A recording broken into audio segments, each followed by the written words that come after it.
أشهد أن محمد رسول الله.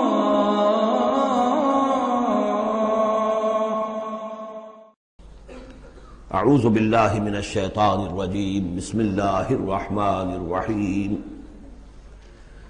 سبح للہ ما فی السماوات وما فی الارض وهو العزیز الحکیم یا ایہا الذین آمنوا لم تقولون ما لا تفعلون کبر مقتا عند اللہ ان تقولوا ما لا تفعلون ان اللہ یحب الذین یقاتلون فی سبیلہ صفا کأنہم بنیان مرصوص صدق اللہ العظیم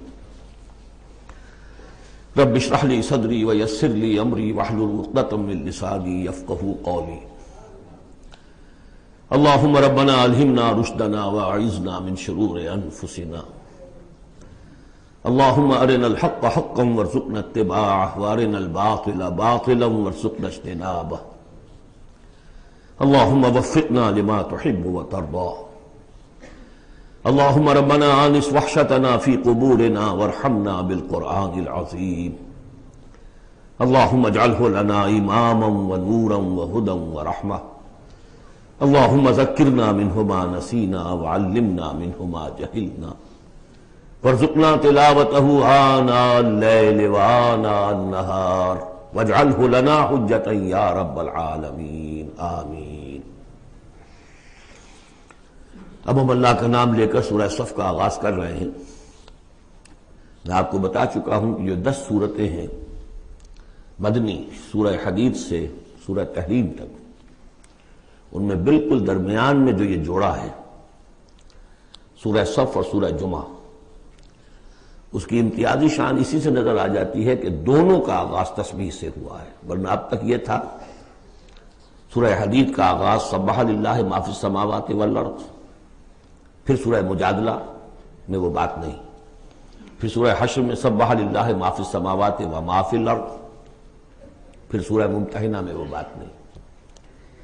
اب یہاں پھر جو آئی ہے وما فی الارض، تسبیح کرتی ہے اللہ کی ہر وہ شے جو آسمانوں میں ہے اور ہر وہ شے جو زمین میں ہے۔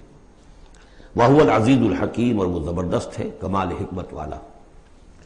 لیکن اس کے فوراً بعد سورہ جمعہ ہے، وہ ہے يُسَبِّحُ لِلَّهِ مَا فِي السَّمَاوَاتِ وَمَا فِي الْأَرْضِ۔ تو اس میں جوڑے ہونے کی نسبت بہت نمایاں ہو گئی، مشابہت بھی ہے، تسبیح دونوں کا آغاز ہو رہا ہے، پھر تکمیل ہو رہی ہے۔ میں نے بتایا تھا کہ نسبت زوجیت میں کسی مقصد کے لیے جنس جو ہیں دو، وہ کسی اعلیٰ تر مقصد کے لیے ان کے اندر ریسیپروکل نسبت رکھی جاتی ہے۔ وہی یہاں ہے فعل ماضی فعل مضارع، اور فعل مضارع عربی زبان میں حال اور مستقبل دونوں کو کور کرتا ہے، تو یہاں اس جوڑے میں آ کر ان دونوں کو جمع کر دیا گیا کہ یہ تسبیح جو ہے کائنات کے اندر، جو کائنات کی ہر شے کر رہی ہے، یہ ہمیشہ سے ہوتی آ رہی ہے، ہر دم ہو رہی ہے، ہمیشہ ہوتی رہے گی۔ یہ سورہ مبارکہ جیسا کہ میں نے کل آپ کو بتایا تھا، سورہ حدید کی جو آیت ہے جس کو میں نے عرض کیا تھا، اگرچہ وہ لفظ اچھا نہیں ہے، عریاں اور ننگا، واقعتاً یہ ہے کہ پورا عریاں اور ننگا فلسفہ انقلاب سورہ حدید کی آیت نمبر 25 میں ہے۔ انقلاب کس لیے لایا جاتا ہے؟ فرانس کا ریولوشن کیوں آیا تھا؟ ظلم ہے، بادشاہ لوگ بیٹھے ہوئے ہیں، عیش کر رہے ہیں، لوگ کسان ہیں، مزدور ہیں، وہ کام کرتے ہیں، ٹیکس دیتے ہیں، یہ عیاشیاں کرتے ہیں بدماش لوگ، ظلم ہے، ختم ہونا چاہیے۔ لوگوں نے جانے دی، ہزاروں نے جانے دی، پھر شکل کیا بن گئی کہ وہ تو ایک بظاہر ڈیموکریسی، عوام کی حکومت، حقیقت میں سرمایہ داروں کی آمریت قائم ہو گئی۔ ظلم ہے، مزدور کارخانے کے اندر کام کر رہا ہے، اس کے بچہ جو ہے بھوکا مر رہا ہے، یا وہ اگر بیمار ہو گیا تو اس کی دوا نہیں ہے، اور اس کی محنت اور مزدوری سے جو عیش کر رہے ہیں، لال پری جو ہے ان کے شام کو جو ہوتی ہے ان کے جام میں وہ کیا کیا ہوتی ہے، علامہ اقبال نے کس قدر تلخ حقیقت کہی ہے۔ یہ کیا ہے؟ مزدور خواجہ از خونے رگے مزدور سازد لال ناب، یہ سرمایہ دار جو ہیں یہ مزدوروں کے رگوں کی خون جو ہے سرخ، اس سے کشید کر کے اپنی وہ لال پری جو ہے شام کو پیتے ہیں بیٹھ کر۔ انقلاب ہے، انقلاب ہے، انقلاب۔ نتیجہ یہ ہوا کہ بولشوک ریولوشن آیا، پھر مصیبت، اب ایک پارٹی ڈکٹیٹرشپ قائم ہو گئی۔ آسمان سے گرے، کھجور میں اٹکے، کھجور سے گرے، کسی کھائی میں جا گرے۔ یہ سارا چکر کیوں ہو رہا ہے؟ ان سرچ آف جسٹس، یہ ساری جد و جہد انسان کیوں کر رہا ہے؟ تو اب ایک تو ہے کہ ایک سیکولر انداز میں جسٹس فیئر پلے اس کی بات ہوتی ہے۔ دین میں آپ دیکھیے کہ قرآن نے جس طرح میں نے کل آپ کو بتایا، اللہ قائم بالقسط ہے۔ مسلمانوں کا بحیثیت امت رول یہ ہے، یا ایھا الذین آمنوا کونوا قوامین بالقسط، یا ایھا الذین آمنوا کونوا قوامین للہ شہداء بالقسط۔ محمد کو کیوں بھیجا؟ کہہ دیجئے کہ مجھے بھیجا گیا کہ میں عدل قائم کروں۔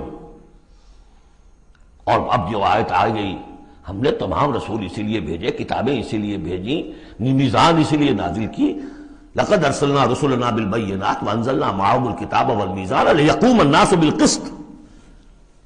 لوگوں نے کیا کیا؟ نبی آ گئے، انہیں پوجنا شروع کر دیا۔ باقی ظلم کا ظلم جھوکا تو چل رہا ہے، انہیں پوج لو، خدا کا بیٹا بنا دو، کچھ اور بنا دو، اولیاء اللہ ہیں ان کو جو بھی چاہو بنا دو، لیکن نظام ظالمانہ قائم رہا دنیا میں۔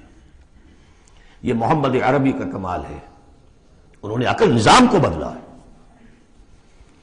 در حقیقت یہ جو تکمیل ہوئی ہے اس پروسیس کی، اسی لیے آپ رسول کامل ہیں، آخری رسول اور کامل رسول، جنہوں نے آ کر نظام عدل و قسط کو بالفعل برپا کیا۔ چنانچہ وہ جو ایک عام قانون آیا، پھر اس میں اتنی ننگی بات، لوہا استعمال ہو سکتا ہے، طاقت استعمال ہوگی ظلم کے خاتمے کے لیے، اور ان تمام جتنی بھی ناانصافیاں ہیں ان کو ختم کر دے۔ اگرچہ یہ لوہا کسی طریقے سے استعمال ہوگا، یہ لوہا خودکشی کے کام بھی آ سکتا ہے، خودکشی نہیں کرنی ہے، اس کے کچھ شرائط ہیں، اس کے ضوابط ہیں۔ پہلے کوئی طاقت فراہم کرو، پہلے کوئی نظریہ عام کرو، جو لوگ نظریہ قبول کر لیں انہیں جمع کرو، انہیں منظم کرو، انہیں ٹرین کرو، انہیں قوت بناؤ، پھر باطل سے ٹکراؤ۔ اگر ایسے کھڑے ہو جاؤ گے تو خودکشی ہو جائے گی، نعرہ مارا اور خودکشی ہوگی۔ بہرحال وہ جو ننگا انقلابی نظریہ ہے، وہ حضور کی شخصیت کے ضمن میں اس آیت میں آ کر اب وہ واحد کے صیغے میں آ گیا، هو الذی ارسل رسولہ بالہدی ودین الحق لیظہرہ علی الدین کلہ۔ سورہ توبہ میں بھی آ چکی، سورہ فتح میں آ چکی، اب اس سورہ مبارکہ کا مرکزی مضمون وہی ہے۔ لیکن اس کے یوں سمجھ لیجئے، اب زیادہ وقت میرے پاس نہیں ہے، کہ یہ اس کے 4 حصے کر لیجئے، 4 آیتیں، پھر 4 آیتیں، پھر 4 آیتیں۔ پہلی 4 آیتیں تمہیدی بھی ہیں، اور ایک اعتبار سے اس میں اصل میسج آ گیا ہے۔ دوسری 4 آیتوں میں سابقہ امت مسلمہ یعنی یہود کا طرز عمل ہے۔ تیسری آیت میں بعثت محمدی کا مقصد اور اس کے لیے مسلمانوں کو دعوت جہاد۔ 12 آیتیں یہ ہو جائیں گی۔ 2 آیتیں پھر بڑی خاص قسم کی ہیں کہ جو لوگ اس صورت کے پیغام کو قبول کریں اور اختیار کر لیں، ان کے کیا کیا مدارج ہیں، دنیا میں کیا ہے، آخرت میں کیا ہے۔ بسم اللہ الرحمن الرحیم، سبح للہ ما فی السماوات وما فی الارض وہو العزیز الحکیم۔ اب اس کا میں ترجمہ بھی نہیں کروں گا اس وقت۔ اب آ رہی ہے بات بالکل دو ٹوک، وہی جو میں نے کہا تھا ان تمام صورتوں میں ہے، زجر، توبیخ، جھنجھوڑنے کا انداز۔ کیا ہو گیا مسلمانوں تمہیں؟ یا ایھا الذین آمنوا ما لکم لم تقولون ما لا تفعلون، تمہیں کیا ہو گیا ہے مسلمانوں، تم جو کہتے ہو وہ کرتے نہیں، کیوں کہتے ہو جو کرتے نہیں؟ ایمان اللہ پر اور اس کے حکم پاؤں تلے، ایمان رسول کا، محبت اور عشق کے دعوے اس کے سنتوں یہ دجیاں بکھیر دو۔ کیا ہے؟ اس وقت نہیں تھا یہ، میں نے کہا وہاں تو ذرا سی کمی آئی تھی، ابھی اوسط کچھ گرا تھا، اس کے اوپر یہ پکڑ آ رہی ہے۔ تو آج سوچئے کہ آج اگر کہیں قرآن نازل ہو جائے اور آج اگر کہیں محمد رسول اللہ آ جائے تو اس امت کو دیکھ کر کیا کہیں گے کہ میری امت ہے؟ یہ 1.5 ارب انسان میری امت ہے۔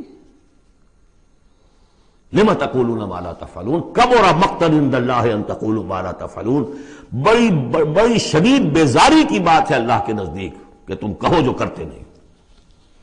اب بتائیے اس سے بڑی زجر و توبیخ کیا ہوگی؟ اچھا معلوم ہوتا ہے کہ شاید کچھ لوگوں نے محبت رسول کے دعوے کیے ہوں گے۔ جاننا چاہتے ہو اللہ کو کون محبوب ہیں؟ ان اللہ یحب الذین یقاتلون فی سبیلہ صفا کانہم بنیان مرصوص۔ اللہ کو تو محبوب ہیں اپنے وہ بندے جو صفے باندھ کر اور صفیں بھی ایسی بنیان مرصوص. آج کل کا تصور کیجئے ری انفورسڈ کانکریٹ والز جو بڑے بڑے ڈیمز کی بنائی جاتی ہیں. اس زمانے میں بھی تھا چنائی کر کے پھر تانبا اس کے اندر جو ہے وہ پگھلا کر، جو ہم دیکھ آئے ہیں ذوالقرنین کے معاملے میں، آتونی افرق علیہ قطرہ. اب وہ جو ہے وہ فورٹیفائڈ ایسی صفیں. آج ایک صاحب نے توجہ دلائی، اسی کا عکس ہونا چاہیے ہماری جب نماز کے اندر صف بندی ہوتی ہے، کوئی خلا نہیں ہونا چاہیے. حضور نے فرمایا کہ شیطان کھڑا ہوتا ہے بیچ میں، پھر کندھے سے کندھا ملا ہونا چاہیے. لیکن ہمارے ہاں اس کا کوئی اہتمام نہیں ہوتا. ہمارے ہاں اہل حدیث حضرات کو اہتمام کرتے ہیں، انہوں نے کہیں اور چکر چلا دیے، وہ ٹانگیں بھی اتنی چوڑی کریں گے کہ پھر دوسرے آدمی کو سخت کوفت ہو جائے، اور پھر پاؤں پہ پاؤں ماریں گے، کچھ کریں گے. وہ ان کی اپنی شدت ہے. لیکن یہ ہے کہ کندھے سے کندھا ملنا اور پاؤں کے محاذات ایک ہونے چاہیے، آگے پیچھے نہ ہو. بہرحال یہ ضرورت ہے، اس کی ائمہ کو بھی کرنی چاہیے کوئی نہ کوئی توجہ. تو یہ اصل میں سمم بونم ایک اصطلاح ہے فلسفے کی، کہ ہر فلسفہ اخلاق میں ایک تصور ہوتا ہے خیر اعلیٰ، the highest good, highest virtue کیا ہے. آپ ایک فلسفہ دیتے ہیں اخلاق کا، اس کی روح سے سب سے بڑی نیکی کون سی ہے، تو جان لیجئے اسلام میں سمم بونم، اسلام کے خیر اعلیٰ قتال فی سبیل اللہ ہے. ان اللہ یحب الذین یقاتلون فی سبیلہ صفا کانہم بنیان مرصوص. اب سوچ لو، دیکھ لو، سوچ سمجھ کے قدم رکھو. جس کو ہو جان و دل عزیز اس کی گلی میں جائے کیوں. اس راستے پر آنا ہے تو یہ سمم بونم ہے. یہ 4 آیتیں ہو گئیں تمہید کی. 4 آیتیں ہیں اب. بنی اسرائیل نے کیا کیا اللہ کے جلیل قدر پیغمبروں کے ساتھ. وَإِذْ قَالَ مُوسَىٰ لِقَوْمِهِ يَا قَوْمِ لِمَ تُؤْذُونَنِي وَقَدْ تَعْلَمُونَ أَنِّي رَسُولُ اللَّهِ إِلَيْكُمْ. یاد کرو جب کہ کہا موسیٰ نے اپنی قوم سے، اے میری قوم کے لوگوں کیوں مجھے ایذا دے رہے ہو، کوفت پہنچا رہے ہو، تکلیف دے رہے ہو. وَقَدْ تَعْلَمُونَ أَنِّي رَسُولُ اللَّهِ إِلَيْكُمْ، جبکہ تم جانتے ہو میں اللہ کا رسول ہوں. میرے نزدیک یہاں رسول بمانی نبی کے ہے. حضرت موسیٰ بنی اسرائیل کے لیے نبی تھے، رسول نہیں. رسول تھے الی فرعون. جہاں کہیں ذکر آیا بحیثیت رسول الی فرعون وملئہ، الی فرعون وملئہ، الی فرعون وملئہ. کیونکہ رسول کے بعد قاعدہ یہ ہوتا ہے کہ پھر رسول کی بات نہ مانے تو قوم ہلاک کی جاتی ہے. حضرت موسیٰ کی بات نہیں مانی، 4 کے سوا ہلاک نہیں کی گئے. تو حضرت موسیٰ کی حیثیت بنی اسرائیل کے لیے نبی کی ہے، لیکن آل فرعون کے لیے وہ رسول تھے. مانو مجھے اور میرے ساتھ واپس کرو ان کو، بنی اسرائیل کو. وقت تعلمون انی رسول اللہ علیکم، یہاں تو میں اللہ کا نبی ہوں. فلما زاغوا، جب وہ کج ہو گئے، ٹیڑھے ہو گئے، ازاغ اللہ قلوبہم، اللہ نے بھی ان کے دلوں کو ٹیڑھا کر دیا. یہ بہت اہم آیت ہے جو قرآن مجید میں جتنی مرتبہ آیا اللہ نے انہیں گمراہ کر دیا، اللہ نے مہر لگا دی. تو کبھی اللہ ابتداءً مہر نہیں لگاتا، پہلے انسان ٹیڑھا خود ہوتا ہے. لیکن جب اس کے ٹیڑھ پن ایک حد تک چلا جاتا ہے، he reaches the point of no return, then Allah puts a seal on his heart. اس کے بعد نہیں آ سکتا. تو جب وہ ٹیڑھے ہو گئے اللہ نے ان کے دلوں کو بھی ٹیڑھا کر دیا. واللہ لا یہدی القوم الفاسقین، اللہ فاسقوں کو زبردستی ہدایت نہیں دیتا. اب اس میں ہم پڑھ چکے ہیں سورہ مائدہ میں، اصل میں وہ ایذا ہے. اللہ کے رسول کو اصل ایذا ذاتی نہیں ہوا کرتی، ہوتی ہے وہ بھی، انسان محسوس کرتا ہے.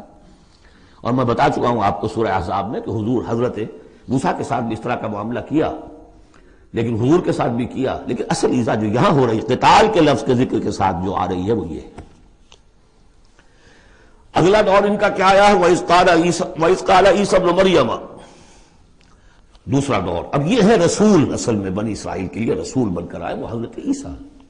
رسولاً الی بنی اسرائیل، سورہ آل عمران کی وہ الفاظ بہت اہم ہیں. وَإِذْ قَالَ عِيسَى ابْنُ مَرْيَمَ يَا بَنِي إِسْرَائِيلَ إِنِّي رَسُولُ اللَّهِ إِلَيْكُمْ. اور جب یاد کرو جب کہ کہا عیسیٰ ابن مریم نے، اے بنی اسرائیل میں اللہ کا رسول ہوں تمہاری طرف. مصدقا لما بین یدی من التوراۃ، اور میں تصدیق کرتے ہوئے آیا ہوں اس کی جو میرے سامنے ہے تورات میں سے. ومبشرا برسول، اور بشارت دیتے آیا ہوں ایک رسول کی، یاتی من بعدی، جو میرے بعد آئیں گے، اسمہ احمد، جن کا نامی احمد ہے، صلی اللہ علیہ وسلم، احمد مجتبی. فلما جاءہم بالبینات، یہ وہی حضرت عیسیٰ کے بارے میں جب وہ آئے کھلی نشانیاں لے کر، معجزے لے کر، عظیم ترین معجزے لے کر. قالوا ھذا سحر مبین، انہوں نے کہہ دیا یہ تو سحر مبین ہے۔ ومن اظلم ممن افترا، اب یہ تیسرا دور ہے، اب محمد رسول اللہ آ گئے صلی اللہ علیہ وسلم، اور وہ ہم پڑھا ہے سورہ بنی اسرائیل میں، عسیٰ ربکم ان یرحمکم وان عدتم عدنا، اے بنی اسرائیل تم ہمارے لاڈلے تھے، اس میں کوئی شک نہیں، ہم نے تمہیں چنا تھا، اخترناہم علی علم، لیکن تم نے اپنی بد عملی کی وجہ سے اپنے آپ کو راندہ درگاہ بنا لیا، لیکن ہماری محبت اب بھی موجود ہے۔ عسیٰ ربکم ان یرحمکم، تمہارا رب اب بھی تمہیں رحم کرنے کے لیے تم پر تیار ہے، وَإِنْ عُدْتُمْ عُدْنَا، لیکن تمہارا طرز عمل وہی رہا جو پہلے تھا، تو ہم بھی وہی کچھ کریں گے جو ہم نے پہلے کیا، اسی طرح پٹوائیں گے تمہیں۔ نبوکدنضر سے پٹوایا، اور گریک سے پٹوایا، اسیرین سے پٹوایا، رومن سے پٹوایا، اور اب اس صدی میں آ کے جرمن سے پٹوایا۔ 60 لاکھ 6 ملین، اور میں نے ایک دفعہ پہلے روایت یہ پڑھی تھی کہ نہیں 4 ملین تھے، ابھی پچھلے دنوں میں نے ایک دیکھا ہے کیلنڈر، وہاں تو اس کے اندر تذکرہ ہے کہ 6 سے بھی زیادہ تھے، 6 ملین سے بھی زیادہ تھے، واللہ اعلم۔ بہرحال اب تیسرا دور آیا، ومن اظلم ممن افترى علی اللہ الکذب، اس سے بڑھ کر ظالم کون ہوگا جو اللہ پر جھوٹ تلاسے، وہو یدعی الی الاسلام، بلایا جا رہا اسلام کی طرف، اب محمد رسول اللہ انہیں دعوت دے رہے ہیں، واللہ لا یہدی القوم الظالمین، اللہ ایسے ظالموں کو زبردستی ہدایت نہیں دیتا۔ عسیٰ ربکم ان یرحمکم، لیکن اس کے بعد فرما دیا اگلی آیت میں ان ھذا القرآن یہدی للتی ہی اقوم، یہ قرآن ہے شاہدرہ ہے، ہماری رحمت کا شاہدرہ قرآن حکیم میں داخل ہونا ہے، آؤ داخل ہو جاؤ۔ اب حضور کے ساتھ جو کچھ کر رہے تھے اس کا کلائمیکس یہ تیسری آیت ہے، یریدون لیطفئوا نور اللہ بافواہہم، وہ تلے ہوئے ہیں کہ اللہ کے نور کو اپنی منہ کی پھونکوں سے بجھا کر رہیں گے۔ یہ خاص یہود کے بارے میں ہے یہ آیت، اچھی طرح سمجھ لیجئے، اور اس کا کلائمیکس اب آ رہا ہے، اب آ رہا ہے۔ The final showdown is going to come now and not very far off, very soon. Armageddon اسے کہہ لیں۔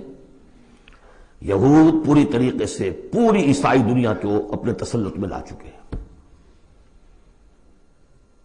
اور جو کچھ ہونے والا ہے الملحمۃ العظمیٰ جسے حضور نے قرار دیا ہے، عظیم ترین جنگ، اور آرمگڈون یہ ان کی کرسچین جو ان کی ہے اصطلاحات، ان میں وہ آرمگڈون ہے۔ بہرحال وہ تو ابھی آئے گا، ابھی تک تو ہم پڑھ رہے ہیں جو اس وقت ہو رہا تھا، ان میں جرت نہیں تھی، وہ سامنے آ کر مقابلہ نہیں کرتے تھے، وہ ہم پڑھ چکے ہیں سورہ حشر میں، کبھی بھی سامنے آ کر مقابلہ نہیں کریں گے، منہ کی پھونکوں سے بجھاتے ہیں دور دور سے۔ یہ استعارہ ہے کہ سامنے آ کے مقابلہ نہیں کرتے، سازشیں کرتے ہیں، منہ سے تو آدمی بات ہی کرتا ہے نا، سازشیں کر کے اس کو ابھارو، اس کو لے آؤ، اس سے حملہ کروا دو، قریش کو لے آؤ، فلاں کو لے آؤ، ان میں دم نہیں ہے۔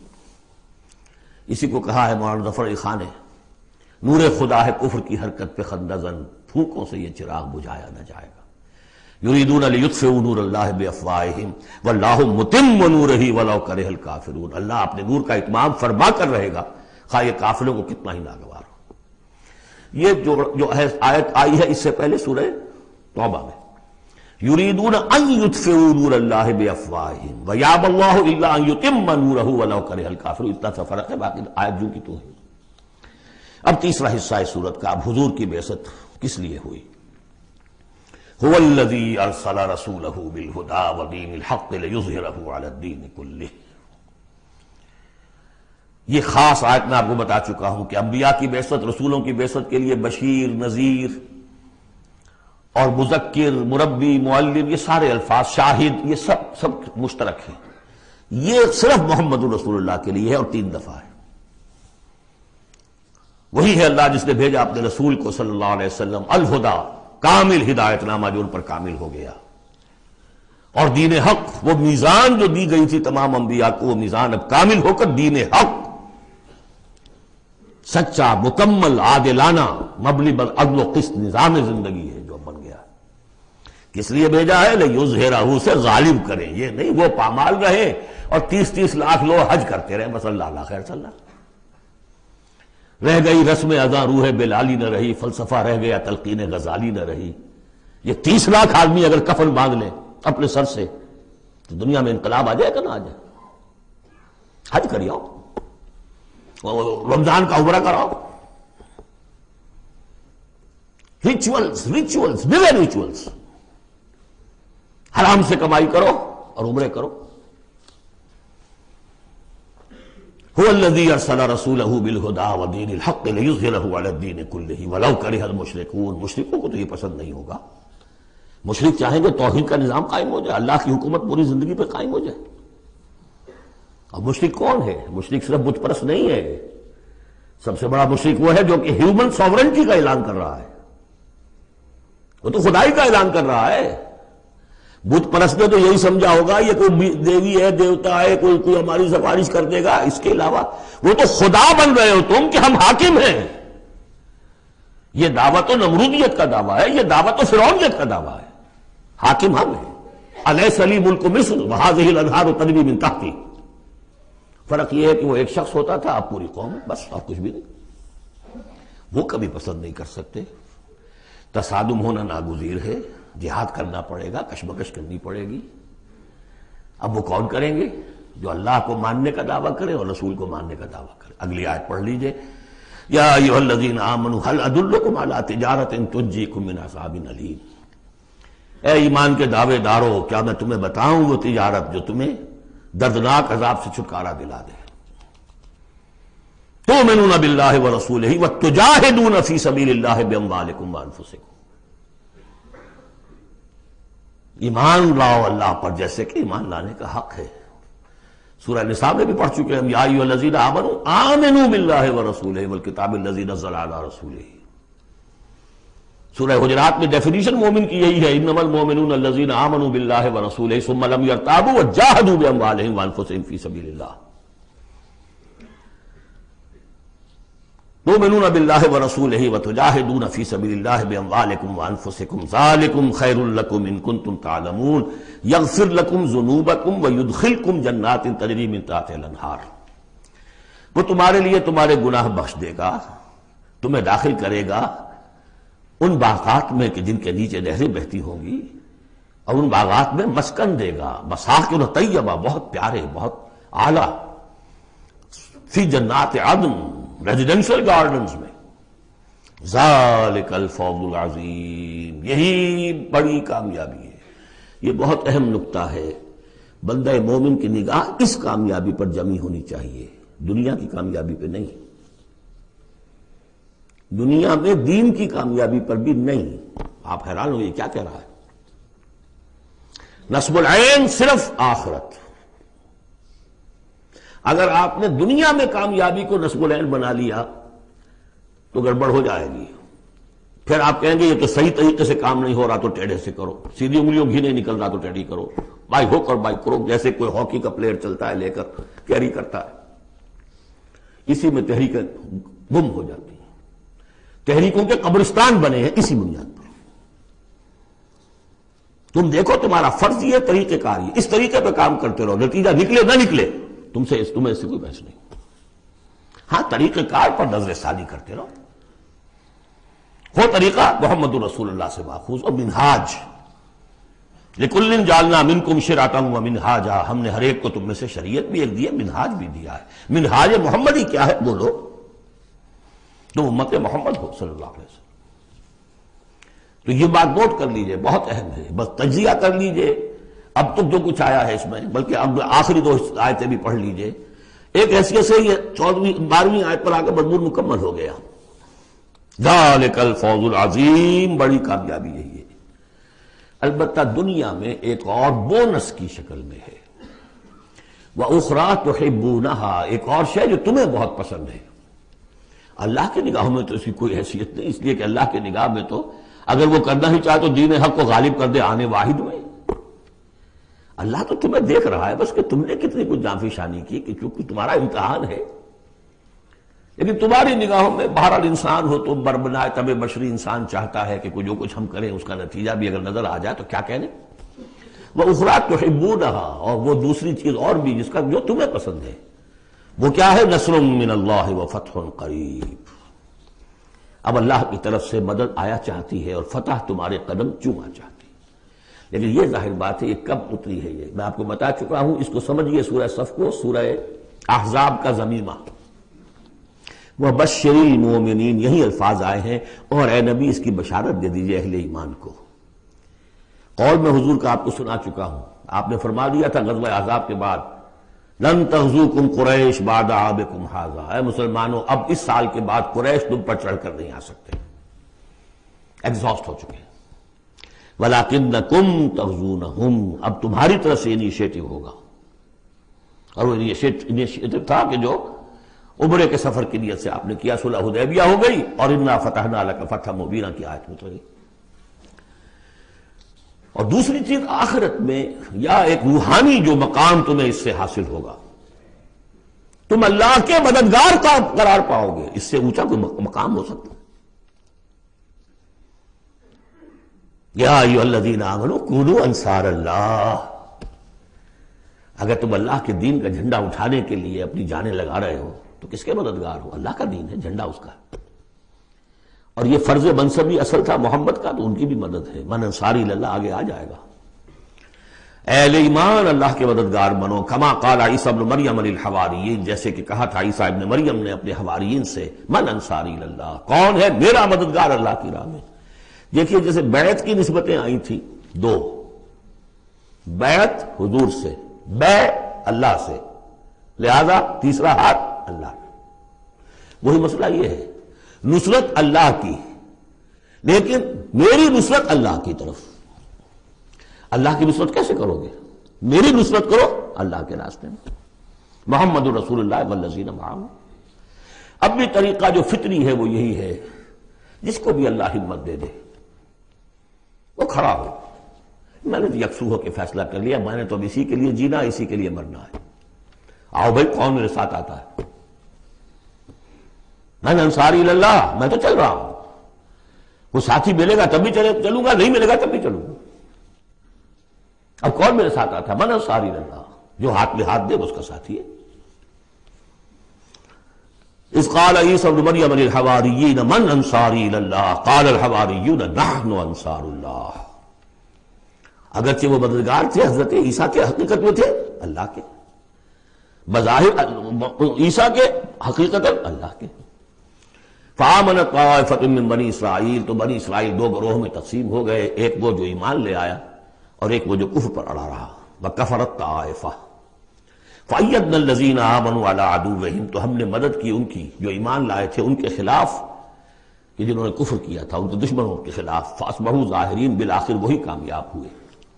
لیکن یہ کامیابی آسانی سے ہاتھ نہیں آئی تھی، اچھی طرح سمجھ لیجیے گا۔ 300 برس لگے ہیں حواریین مسیح کو، اور ان کے اصل پیروکار جو تھے حضرت مسیح کے، وہ سختیاں انہوں نے جھیلی ہیں۔ تاریخ انسانی میں اگر آپ لیں گے ایک مقدار کی حیثیت سے تو اتنی زیادہ قربانیاں شاید کسی نبی کے ساتھیوں نے نہیں دی۔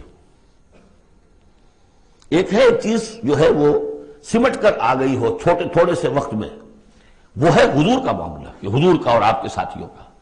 لیکن جتنے طویل عرصے تک اور جس قدر شدید پرسیکیوشن، عام خیال یہی، اور میں بھی اس کا قائل ہوں، کہ سورہ یاسین میں جو ذکر ہے، وہ جو 2 رسول بھیجے گئے اور پھر تیسرا بھیجا گیا، وہ اصل میں حواریین مسیح تھے، رسول کے رسول تھے، اللہ کے رسول نہیں تھے براہ راست۔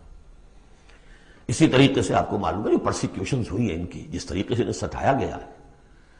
جو اصحاب الاخدود تھے وہ بھی عیسائی تھے، جن کو کہ یہودیوں نے جلایا، ابو نواس نے، وہ بھی عیسائی تھے، حضرت مسیح کے ماننے والے۔ اسی طریقے سے یہ 7 سلیپرز کون تھے جو جان بچا کر گئے تھے؟ اصحاب کہف عیسائی تھے۔ رومی شہنشاہیت تھی، بت پرستوں کی شہنشاہیت تھی، اس میں جو کچھ پرسیکیوشن ہوئی ہے وہ تو 300 عیسوی میں پھر رومن امپائر نے عیسائیت قبول کی ہے۔ اس کے بعد سے پھر ظاہر بات ہے، چاہے عیسیٰ کو وہ صحیح طور پر مانتے ہیں، غلط طور پر مانتے ہیں، عیسیٰ کے ماننے والے ہیں، وہ کہتے ہیں وہ حرام زادہ ہے، وہ کہتے ہیں کہ نہیں وہ اللہ کا بیٹا ہے، بس اتنا فرق ہو گیا، وہ ایک انتہا کو نکل گئے، وہ دوسری انتہا کو نکل گئے۔ باسٹرڈ کہتے ہیں کھلم کھلا، سن آف مین، اور وہ لوگ کہہ رہی اللہ کا، لیکن مانتے تو ہے نا، یہ انکار کرتے ہیں۔ تو ہمارے ہاں بھی کتنے ہی لوگ ہیں حضور کے رتبے کو جب نعتوں میں بیان کرنے آئیں گے اللہ سے کم چھوڑتے ہیں، اللہ سے اوپر بنا دیتے ہیں۔ اوتار کا عقیدہ تو میں آپ کو بتا چکا ہوں، وہی جو مصطفی عرش تھا خدا ہو کر اتر پڑا وہ مدینے میں مصطفیٰ ہو کر۔ مدینے کی مسجد میں منبر کے اوپر بغیر عین کے ایک عرب ہم نے دیکھا، عرب میں سے عین نکال دے کیا رہ جائے گا؟ رب۔ کون ہے کہنے والا؟ یہ مسلمان محمد کا امتی ہے۔ تو یہ جو انتہائیں ہوتی ہیں، غلو ہوتا ہے، یا اہل کتاب لا تغلو فی دینکم، تو غلو ہم کم ہے کم کرنے والے۔ کون سا جرم ہے جو پچھلوں نے کیا ہم نے نہیں کیا، سوائے اس کے کہ اس قرآن کی تحریف ہم نہیں کر سکے، اس کے متن کی، بس۔ اور وہ اس لیے کہ اسپیشل پروٹیکشن اللہ کی تھی۔ یہ ہے سورہ صف۔ ایک سورت بھی سمجھ میں آ جائے تو زندگی کا راستہ بالکل واضح ہو جاتا ہے۔ البتہ یہ جو قتال اس میں بتایا گیا، میں نے عرض کیا تھا قتال ایسا نہیں ہے کہ اٹھاؤ ہتھیار جاؤ نعرہ مارو اور خودکشی کر لو، ٹکرا جاؤ۔ اس کا ایک پروسیس ہے۔ پہلے اس کے لیے مردان کار چاہیے، ایسے مردان کار جن کے دلوں میں اللہ کی محبت کے سوا دنیا کی کوئی محبت نہ رہ گئی ہو، جو ہم سورہ شورى میں پڑھ چکے ہیں۔ فما اوتیتم من شیء فمتاع الحیاۃ الدنیا وما عند اللہ خیر وابقیٰ للذین آمنوا وعلی ربہم یتوکلون۔ طالب آخرت بن چکے ہو، واقعتاً، کہنے کی حد تک نہیں، زبانی کلامی نہیں، فی الواقع۔ پھر ان کے اندر وہ اخلاص اور خلوص، پھر ایک نظم کی پابندی، ایک لیڈر کے ساتھ عہد، جو کہو گے۔ یہ تقاضے اگر پورے نہیں ہوتے، اور محترم تعداد کے اندر 2-4 سے تو نہیں ہوگا معاملہ۔ 4 کا ہوتا معاملہ تو حضرت موسیٰ کے ساتھ بھی تھے، 3-4 تو اور 150 تو اور بھی شاید نکل ہی آتے، کوئی ذرا اور محنت کرتے، لیکن نہیں، معتدل تعداد، ریکوزٹ نمبر۔ لہذا اس کو تیار کرنے کے لیے کیا طریقہ کار ہے؟ یوں سمجھیے کہ منہج انقلاب محمدی کے 2 حصے ہیں۔ اوپر کا حصہ ٹکراؤ، تصادم، وہ سب کو معلوم ہے، غزوہ بدر، غزوہ احد، غزوہ احزاب، فلاں کس کو نہیں معلوم؟ لیکن اکبر الآبادی کا بڑا پیارا شعر ہے، خدا کے کام دیکھو بعد کیا ہے اور کیا پہلے، نظر آتا ہے مجھ کو بدر سے غار ہرا پہلے۔ آئیاں تھیں جو سوچ و بچار تھا، پھر اس نے 12 برس تک مکے میں جو دعوت، تبلیغ، تربیت، تزکیہ، تعلیم، تنظیم، یہ کام کیا ہے۔ یہ ہے جس کا نتیجہ سامنے نظر آتا ہے۔ چاہے تمہارے جسم کے ٹکڑے اڑا دیں، تم نے ہاتھ نہیں اٹھانا۔ یہ ارادہ آسان کام ہے کوئی؟ بلی کو بھی آپ گھیر لیں اگر کسی کونے میں تو وہ آپ پر حملہ کر دے گی۔ ڈیسپریٹ آدمی 2-3 کو مار کر مرے گا، ایسے نہیں مر سکتا آدمی۔ آدمی بڑی شے ہے، لیکن اجازت نہیں ہے۔ یہ تیاری جو کرائی ہے محمد رسول اللہ نے، تو ایک ہے تصادم کا مرحلہ، اور ایک ہے تصادم کے لیے آدمی تیار کرنا۔ آدمی فراہم کیسے کرے، تیار کیسے کرے؟ اس کو میں نے قرار دیا ہے منہج انقلاب نبوی کی اساسی منہاج۔ ایک ہے تکمیلی منہاج، تصادم، ٹکراؤ، جنگ۔ اساسی منہاج ہے how to procure proper people, procurement of people and then there training. یہ ہے مسئلہ، اور اس کا مرکز و محور قرآن ہے۔ اگلی سورہ، سورہ جمعہ، اسی سے بحث کر رہی ہے۔ یوں سمجھ لیجئے کہ بعثت محمدی کا مقصد، اس کے لیے تصادم کے مراحل، یہ سورہ صف میں، لیکن اس کے لیے مردان کار کی تیاری کا عمل سورہ جمعہ۔